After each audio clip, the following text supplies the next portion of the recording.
nandito tayo ngayon sa Prime Home sa Capitol Hill, sa Quezon City, at makakausap natin ang talagang masasabi nating love team. Love team kaya. Oh, ito po si Lolo Ever at si Lola May. Oh, sa pangunguna ni Empoy at saka ni Alex De Rossi. Magandang umaga sa inyong dalawa. Good morning, good morning. Good morning po, Miss Pat. Oo, good morning sa inyong dalawa. At ako'y excited na makasama kayo at makausap kayo dahil mayroon kayong bagong programa dito sa Net25. Ikwento nyo sa amin dalawa yung title nito at ano yung storya dito sa May Forever ba? Yes po, ang title po nito is May Forever. And then, ang storya nito is, yes, Alex, continue. Salamat ha. Okay. Ako si May at siya si Ever. Ever, Yeah. oo. Oo, at kami si May Forever. Ano na kami dito, mga 70 plus siguro, 70 years old Yung na. edad, opo. Edad namin. This is set in 2063. In the future. In the future to. Ah. Tapos, mag-asawa kami na nasa nursing home na.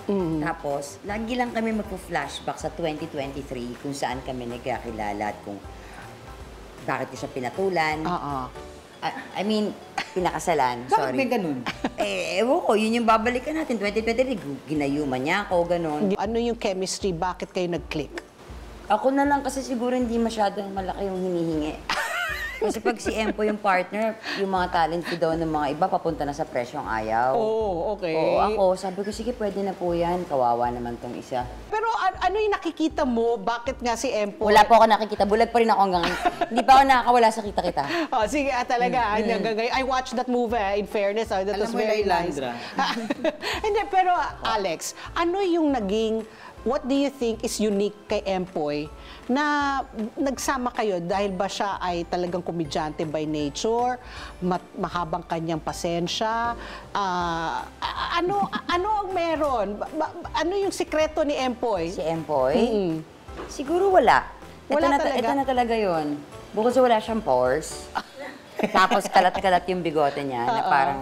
Alam mo, kung ikwento mo ako, parang cartoons ako na, na hindi nabuo. Yung chemistry naming dalawa na Yeah. nasasakyan ko yung mga jokes niyang walang kakwenta-kwenta.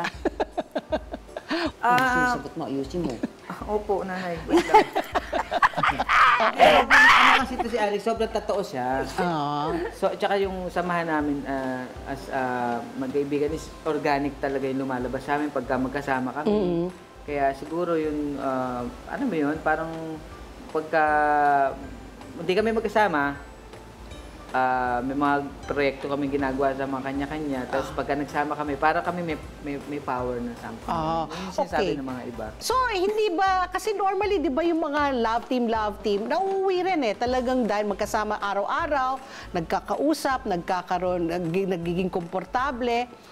Pwede kami? Pwede kayo. Magkatuluyan? Oo. Tuluyan ko muna siya. Tuluyan mo muna. Ito kung ano-ano, sinasagot mo eh. Una sa lahat, hindi lang po kami co-stars at friends. Siya rin po ang aking driver. Bakit ayaw mong i-pursue si Alex? Wala kang natatakot ka ba kasi mataray si Alex? Malakas manampal to eh. Nakatikim ka na ng sampa? Hindi naman. Okay, Ano siya eh, wala naman, wala akong hindi ko gusto sa kanya. Mahal ko siya, kaya lang, ginagalang ko talaga siya. Dito sa role ninyo, si Lolo Ever at si Lola May, sabi nyo nga future, no? Pero you're living in a elderly assisted facility. Yes. Parang home for the aged, no? Ikwento nyo, sa tingin nyo ba pag tumanda kayo, mas gugustuhin ninyo tumira sa ganito or you'd rather stay with your family? Given the choice. Depende kasi kung meron kasi iba, wala ng family, di ba? Pagtanda, naunahan na sila ng lahat. Kung afford ko, yung ganito, Oo. siguro. Pero kung kasama ko siya, makikitira na lang siguro ako. Bakit?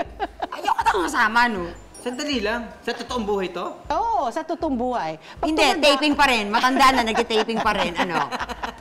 Dali lang. Ganun. Pag tumanda ka, kunyari mga 60 plus ka na, 70, mas gustuhin mo bang tumira kasama mo yung pamilya mo, naalagaan ka, or gusto mo maging independent, tumira sa isang elderly assisted facility? Siguro po sa elderly na mas gusto mo. facility, Oo. kasama ko yung family ko. Kasi libre food. Hindi libre ang food, may bayan. May bayad to monthly, Oo, syempre. may bayad. Na lang po sa bahay. Describe your role here in May Forever. Isa ako ditong vlogger. So, mataas ang aking pangarap. Okay. Gusto kong sumikat, ganon. Kaya lang, nung na-meet ko siya, noong una, naging kami, tapos dinideny ko siya kasi ayokong masira yung career ko.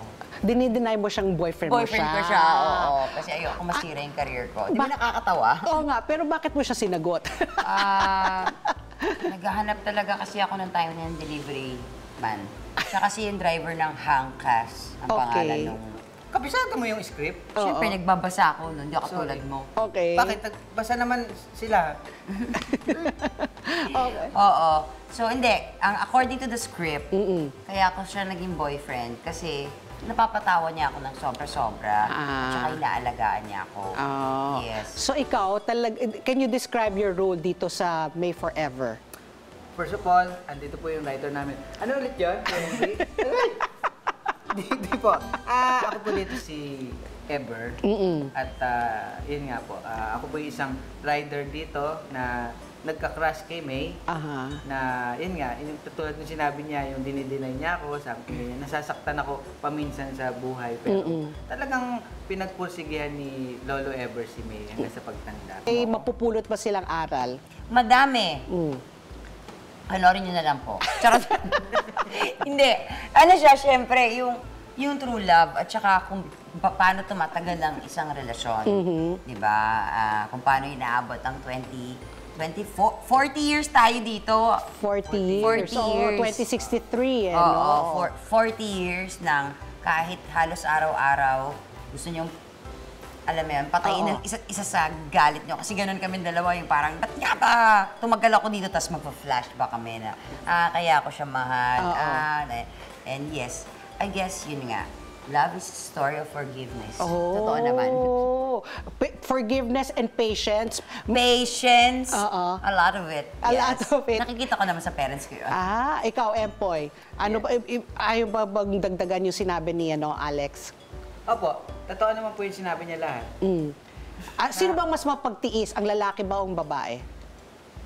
Lalaki po talaga. Kasi, Ang kapal naman ng mukha mo. kasi sobrang ano po sila, sobrang gusto nila, bine-baby lagi sila, mga ganun. Ganun po sa...